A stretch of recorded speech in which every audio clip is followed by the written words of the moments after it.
Welcome back. I've been watching YouTube cooking videos for years, and I finally decided I can do that and at the same time answer the number one question in my house every day. Dad, what's for dinner?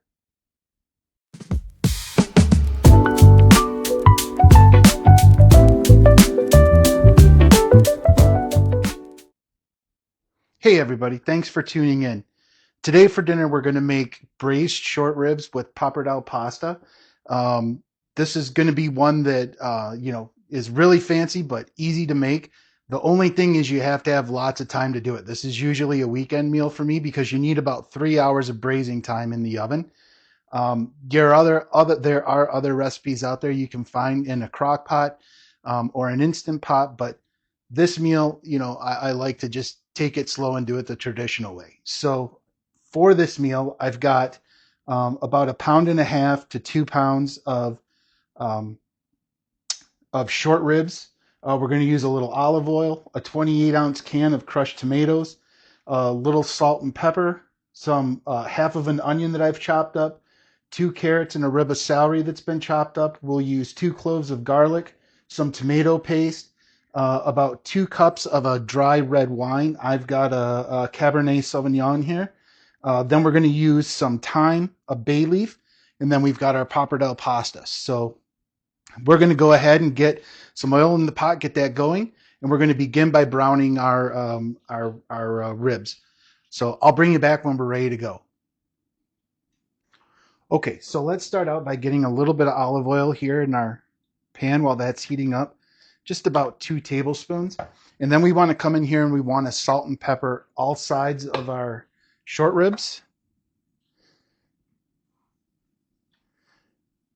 And while these are small, they're pretty thick, so you can go relatively heavy with the seasonings here. You just want to get all sides of them.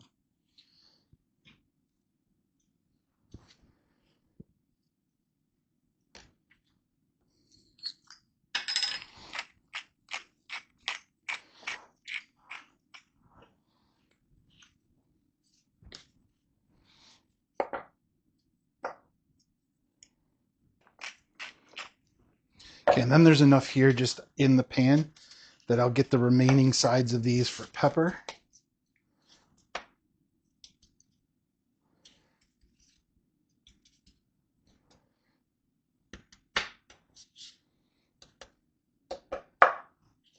Okay, and those are going to look pretty good. And now what we want to do is get these browning.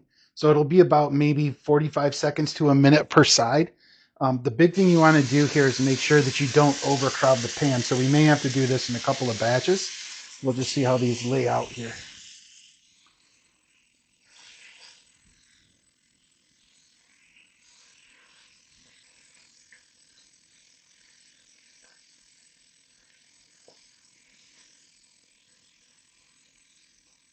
There, see, and that's the color that we're starting to build up to. So I'm going to go ahead, get these browned off, and then we'll bring you back when we're ready to move on to the next step. Okay, I think our first batch is ready to come out.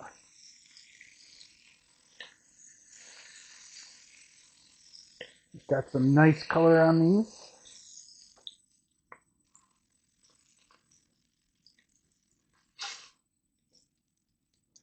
All right, and we've still got plenty of fat here in the pot, so we can just go ahead, set our second batch in there. And when these are done, we'll be ready to move on to the next step. Okay, our last batch is done. Let's pull these out. Okay. And now what we'll do next is we'll add our onion.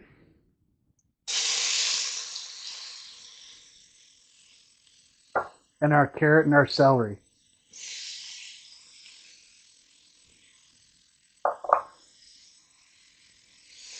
And we're going to get these sauteed up.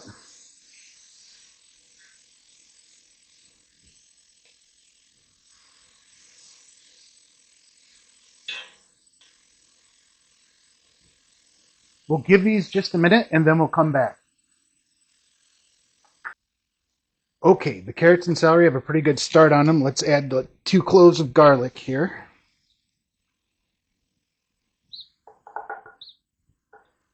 Give that about a minute.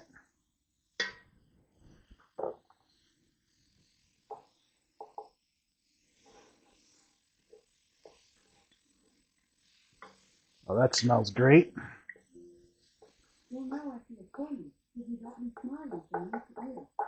Thanks, Alexa. Okay, now next let's add 3 tablespoons of tomato paste, which is going to look something like this.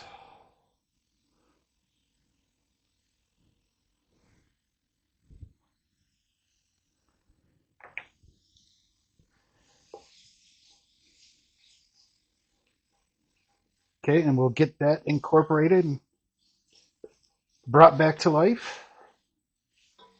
Okay, you can also see here that the liquids from the vegetables and from the tomato paste have done a great job bringing that fond up from the bottom of our pot. So for the last piece here, before we move on to getting everything put back together, we need about 2 cups of our dry red wine. Add this slowly. There's a lot of heat in this pan. If you add it too fast, it can spurt and bubble up and end up burn you. So just be careful and add it a little bit at a time.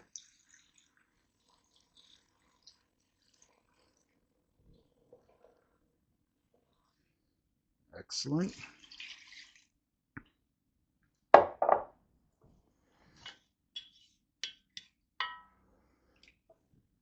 Okay, so we're going to give this just a couple minutes. What we want this to do is come up to a simmer that's going to burn the alcohol off and kind of reduce this maybe by a quarter or half. So I'll bring you back when we're ready to do the final composition of everything. Okay, this has been going about 3 minutes. It's reduced by about half. So I think we're ready to go ahead. The next thing we'll add here is a 28-ounce can of crushed tomatoes.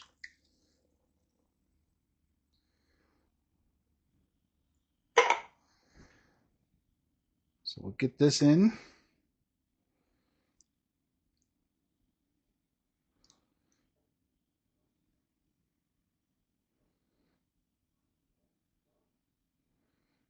There, that looks good. Now we'll add our short rib back in here.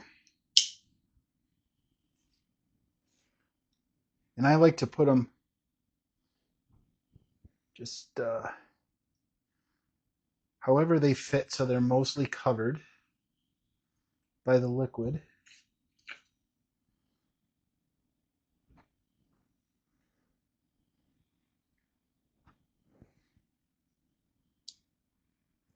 Just kind of nestle those guys in there, and then we got a couple small ones left.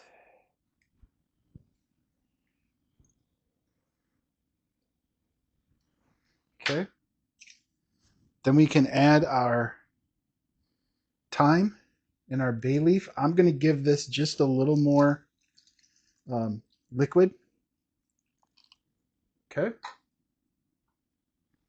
Let this come back up to a boil, and then we're going to put it in our 350-degree oven for 2 hours. Once you hit that 2-hour point, drop the oven down to 325. Crack the lid on your cooker, and then let it sit for about another hour. And at that point, dinner's about ready to go. I'll bring you back when we're getting this into the oven. Okay, so we've got this back up. It's starting to just hit a simmer. I'm going to turn off my heat here. And then I'm going to grab a towel. Remember, this is going to be hot because you've been cooking in it.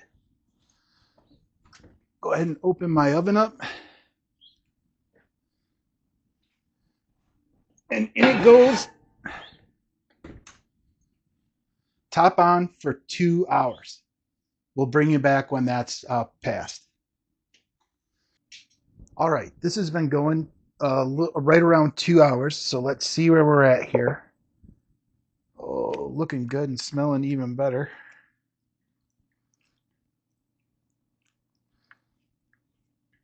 Just going to scrape down the edges a little bit here.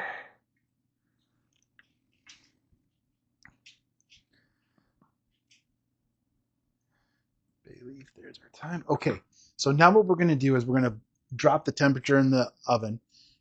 down to about 325, and I'm going to put this back in for another hour, but I'm going to leave my lid slightly ajar. And what this is going to start doing now is letting some of the liquids evaporate down and thicken that sauce up for us. So I'm going to put this back in our oven, let it go for another hour. When I get back from picking my daughter up at school, we'll get the pappardelle all done, and then we'll put everything together and assemble our final meal. We'll see you in just a little bit. So we finished our extra hour in the oven with the top ajar. So let me just get this off. Oh man, that looks great. You can see how everything's thickened up quite a bit. So I'm just going to mix it around here. Let's fish out our bay leaf and our twig of thyme. Okay. Now the next thing we want to do is get all our bones out. Now I'm going to reach in here with my hands. Just know that I've got a cotton glove underneath this rubber glove, so it gives me some insulation. And we just want to break this meat up and shred it.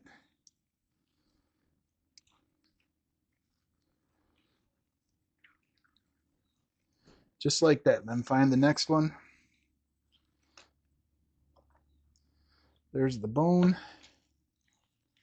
And that's what you get from the braising. The bones just fall right out. Any kind of silver skin that you find as you shred it, just pull that out. No one wants to eat that. There's another bone. So I'm going to finish shredding this, getting the bones out, and then I'll bring you back. Okay, our meat's all been broken up. Nice thick sauce there. Now what we're going to do is we're just going to finish this off. And I'm going to start by grabbing a little bit of my pappardelle. Oops.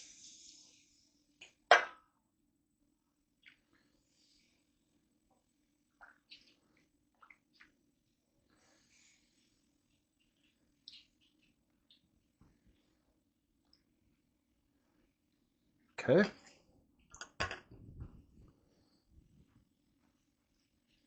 And I'm going to go in with our sauce.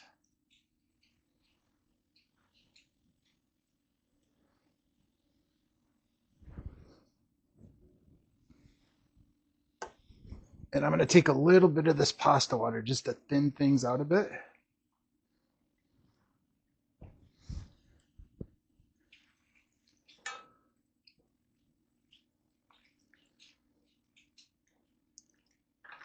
And then we just bring it all together in here.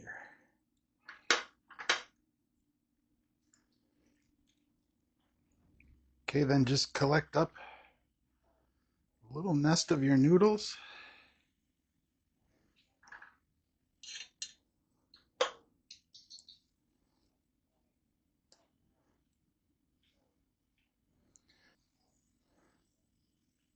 That sauce right on top of them.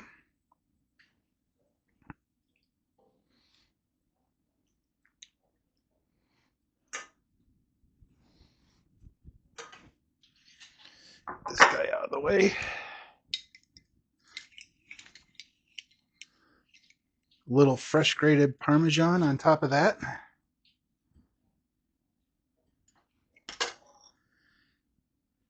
And there you have it. Braised short ribs on pappardelle. That's my answer to the question. Dad, what's for dinner? Thanks for joining, and we'll see you on the next one.